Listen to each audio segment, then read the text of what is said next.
Greetings everybody, this is Sanjit the Idiot here. I have my fourth Pokemon Black-White Wi-Fi battle. We are going to be fighting in the RU tier today against a pretty cool guy called Nightravenz. He tried to give us some great video editing software so we could make this vid slicker, better looking and sped up a bit.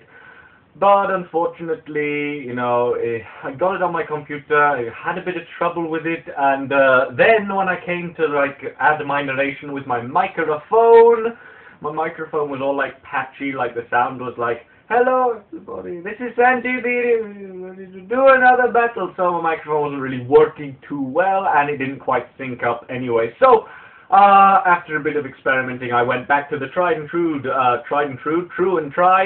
trusted formation of this terrible quality and long video. But I'm going to start it up now because I think it's a good thing that this video will have a fairly long running time of probably somewhere in the region of 18 minutes, not sped up. I know that's a long time and it's long, but I have some things I want to talk about, and hopefully I can talk about some things over the battle, sort of the bit of the future of this channel, bit of other things. But anyway, we are in the middle of a battle to start off with at least, and I lead off with Chiasm, my Eviolite Gligar. He leads off with Louis, or Lewis, his Floatzel. I predict an Ice Punch. He goes for a Waterfall. Mariano takes both very handily. My Poliwrath, a very physically defensive Poliwrath. And we, as I say, we're in the RU tier today. This was my first match in the tier. I saw the stuff that was in the tier, and I saw a lot of walls, but I saw a lot of scary attackers, and I didn't know what Mr. Nightravenz was going to bring, so I sort of brought a more wally team than I would normally have done. But, I guess that's the nature of the tier. So, just to be safe, I did bring some walls. I tried not to be too, wall hoary, but, whatever. So anyway, he goes into a Cofagrigus, and I Waterfall it a bit, not because I think it'll do a lot of damage, because I want to see what it'll do. In my experience, it's like a wall, this thing, and I was thinking it would Will-O-Wisp me, and I have Sleep Talk on that thing, so I can rest and Sleep Talk, but he actually Nasty Plots, and I'm like, I did not know that thing could get that, but this is my fourth ever battle. You've seen every single one of my battles I've had in Black-White so far. There's no other experience I've had apart from that. So I go into Ros Doyle, who's the hoariest wall I have, and named so from Frasier, good show. Yeah, so Ros Doyle's in there. My Mandibuzz, yes, that's the one, and it takes that Shadow Ball, that +2 Shadow Ball, disgustingly well. I mean, I know it's not very effective and all, but still, it takes it incredibly well, so it's a bit of a disgusting thing. I doubt I'll ever use the thing again just because it's too good at walling, and I don't know. I'm not running the best set. I don't think I'm not running Substitute, because basically I was really scared of stuff like Walrein, and I know you might think that's a bad wall for Walrein, but I gave it to Taunt, and I was also scared of Yanmega, so I was scared of Hailstall, and I was scared of Yanmega. Anyway, I know the Thunder Punch or Thunder Bolt is coming, so I switch out and I go into my Rotom because I'm electric flying. That'll be neutral. I've got a bit of defense investment. I think I should be able to take it on. And no, I am electric flying, and I've lost the Ghost. What was I thinking? I've lost the Ghost type. I don't know what I was thinking. I was just being an idiot. I totally forgot about my flying. Yeah, it's new, the flying type, and I just forgot I was flying type. I thought it was Ghost Electric. I did know that I was flying electric if I thought about it, but I was just in Gen 4 mode going, I'm Ghost Electric, everything's fine. And then I lose my Rotom for nothing. That's my only special attacker, and that's huge. That is a huge loss for me. Anyway, I go into Dundee, who is my Scarf Crocodile, and I know you might think Moxie is the better ability on a Scarf Crocodile, but I just like Intimidate. It's just useful for when you need to juggle. Anyway, I stay in on this Floatzel. No, wait, he switched out on me because he thought he would get quaked. I went for the Crunch because I thought it would take it out regardless, and I thought he might go to something that resists the Earthquake, or is immune to it, so I went for the Crunch to be safe. I get a critical hit in the Floatzel. That might have mattered, if he'd lived that, I might have stayed in thinking I was faster. He might have been scarfed. I don't know if he was, but, he might have been. I might have stayed in, might have lost my Crocodile, so that crit, I'm going to say, might have mattered. Anyway, I go back into Jess Mariano, the Gilmore Girls. Awesome show, not obsessed in any way. Into this Glaceon, because I know Glaceon's pretty much got the shallow move pool, you know, like Ice and maybe Shadow Ball if you can get it, and a Hidden Power or something like that. Mariano, even though he's a physical wall, can take that all day long. He's going to go back into Cofagrius.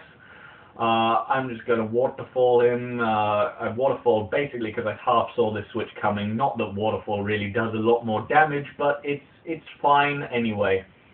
Still, I'm thinking he might carry the Will-O-Wisp. I know it's unlikely because he's already shown me Nasty Plot, but I don't think this move pool is that big, so maybe he has like Shadow Ball, a Hidden Power, and like Will-O-Wisp. So I don't know what he's carrying, so I'm like, again, I'm going to stay in because I don't want my my Bird Brain, my Ross Doyle, my Mandibuzz, why can't I remember that off the top of my head, getting burned. But he is just going to go for the Nasty Plot, so I'm like, okay, so if he is nasty plotting, then I know my my Mandibuzz can take it on. He doesn't look like he has the Will-O-Wisp, so I'm just going to go straight into that now. I don't think I stay in any longer. This is where speeding up would come in handy, but it didn't quite work out. My laptop's not very good. I'll try and get it better. I'll try and experiment more with that software Ravens linked me to very nicely off him.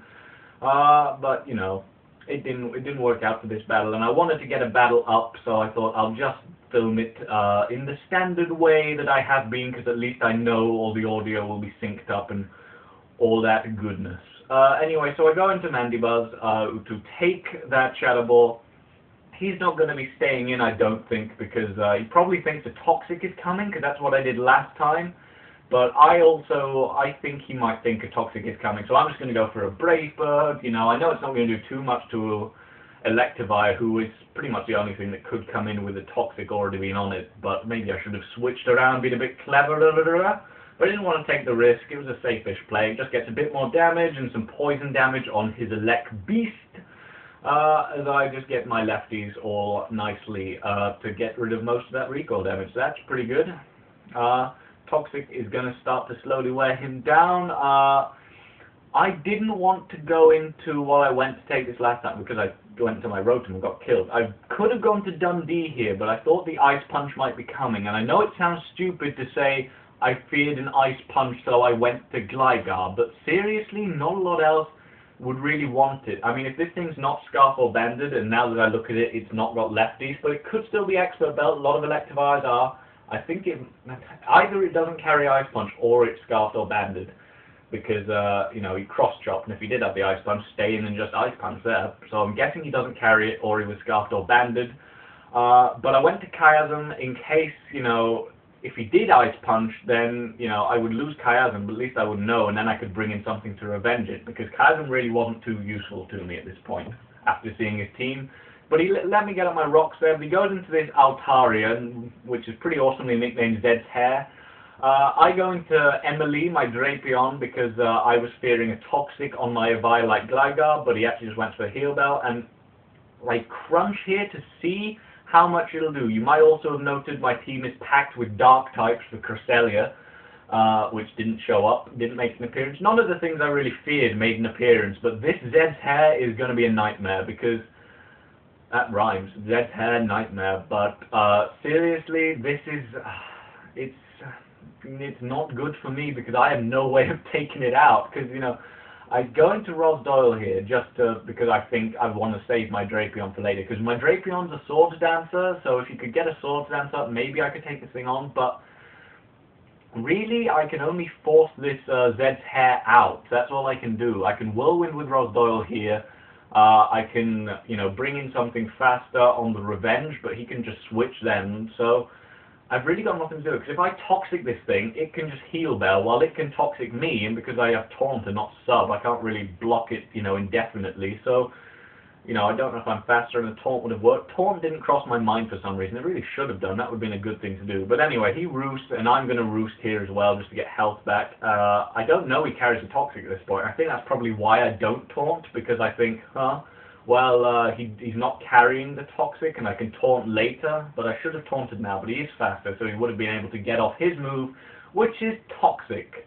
I avoid it, thank God, but I can just whirlwind him out and get some stealth rock damage when he comes back in. But really, I've got no way past that thing. No way. I mean, I can revenge it okay, but if he's got switch options, then, you know, like this lava slug here, who could take a stone edge pretty nicely, actually fire rock, probably not that nicely, but, you know, if he's got something that he can switch around to, I got no way of taking it out. Anyway, I don't think this lava slug can do much to me. I mean, much to Dundee either. I mean, the worst he could do was burn him, but why would you burn my Mandibuzz now? Because Toxic would be so much better on him, so I'm guessing he's not going to go for a burn move, and he just goes for the Ancient Power. He knows he walls me pretty well.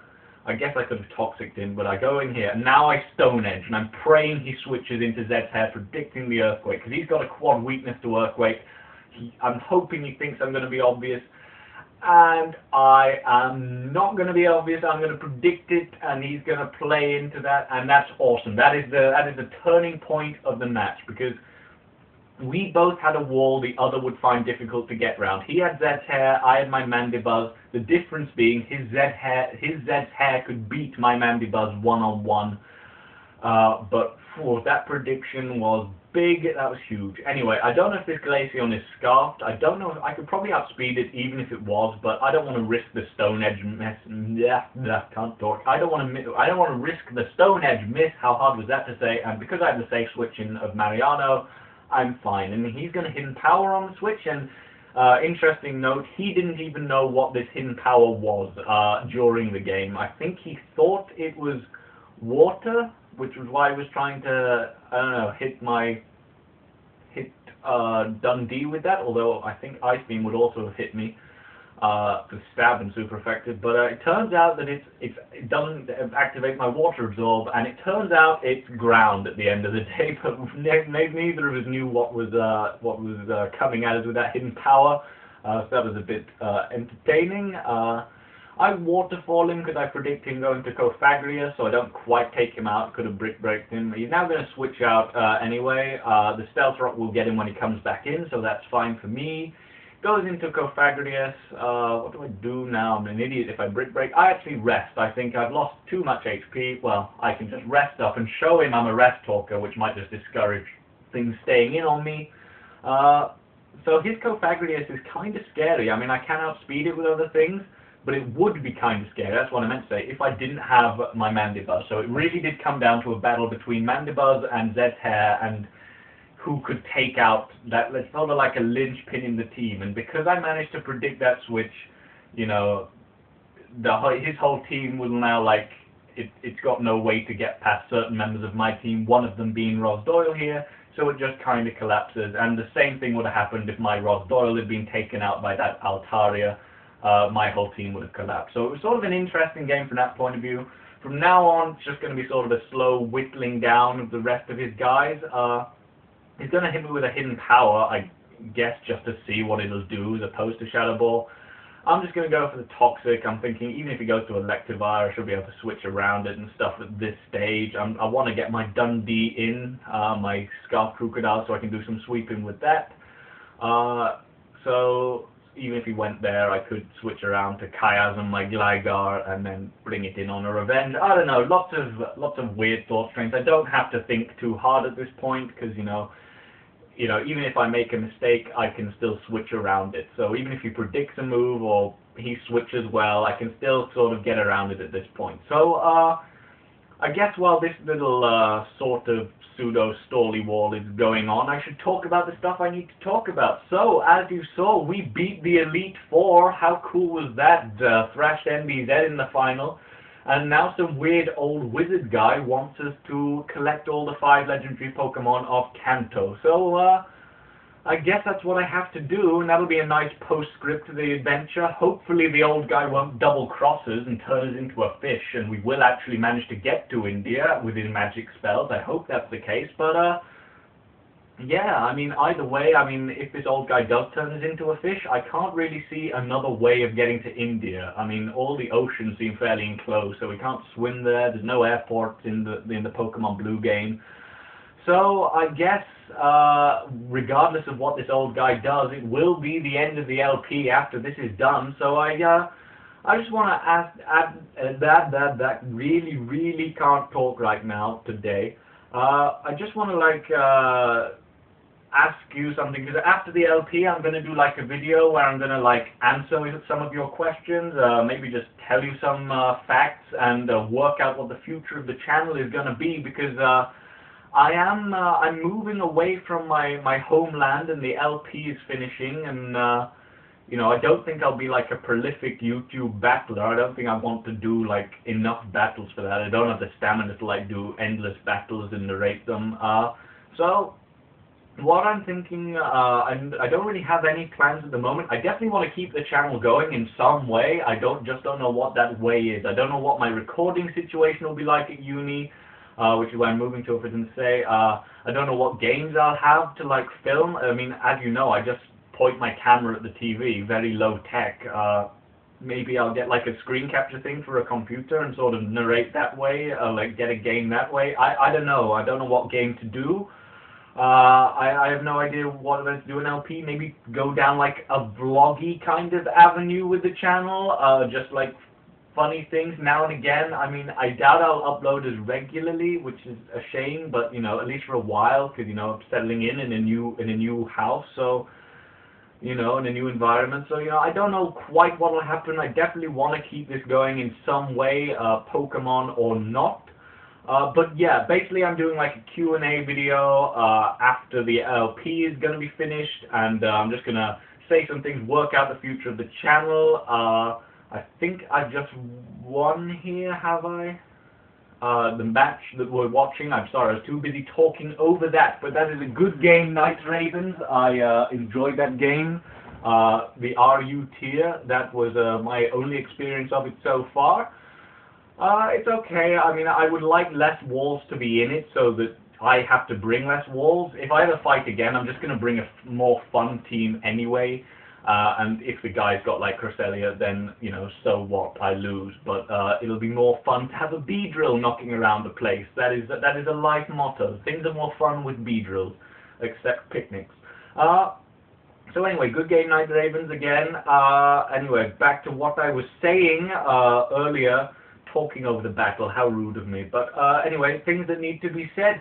So yeah, I don't quite know what the future of the channel is going to be. Hopefully I'll work it out in the Q&A video. But what I want to ask you to do is just ask me some questions in the comments if you want. If there's anything you've ever wanted to know about Sanjit the Idiot, then just leave it in the comments. Anything at all. You know, I'll answer anything as long as it's not weird, okay? And you know what weird is, so don't leave any crap like that. Just, you know, anything at all though. I mean, you can ask me anything. You can ask me, what is my favorite brand of crayon? Don't actually ask me that, because I don't have a favorite brand of crayon. You know, I don't think I had one when I was 6. A Crayola, okay? There you go. But yeah, ask me anything you want to, Pokemon related, video related, anything like that. And maybe I'll even show my face on camera. I know that can be a big deal for some YouTubers. No one's really said, like, why don't you show your face on YouTube? But you know, maybe I will talk to you face to face. In fact, I definitely will, as long as I can get my camera hooked up in a decent position. So anyway, this video has been going on for, oh crap, 19 minutes. So thank you for staying with me. I hope you enjoyed this little chat, and I hope you enjoyed the battle as well. Yeah, so look out for the next LP part. Leave your comments about what you want me to talk about, what you want to ask me about, and I will film that video and upload it after the LP is finished, whether we turn into a fish or whether we finally get to India. Thank you so much for watching. Goodbye.